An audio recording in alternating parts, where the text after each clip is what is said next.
এটাই যশোরের গদখালি, বাংলাদেশের ফুলের রাজধানী।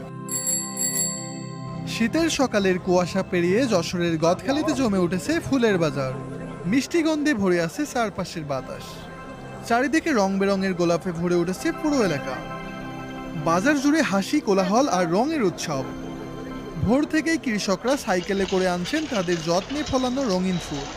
কেউ ফুল সাজাচ্ছেন, কেউ দাম বলছেন, আবার কেউ আনন্দে বিক্রি করছেন দিনের প্রথম ফুলগুচ্ছ। এই বাজার শুধু ফুলের নয়, এখানে মিশে আছে গদখালির মানুষের স্বপ্ন, পরিশ্রম আর ভালোবাসা।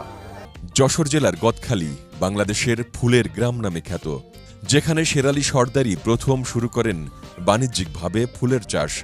আজ গদখালির কৃষকেরা তার হাত ধরে হয়েছেন আর্থিকভাবে স্বয়ংসম্পূর্ণ।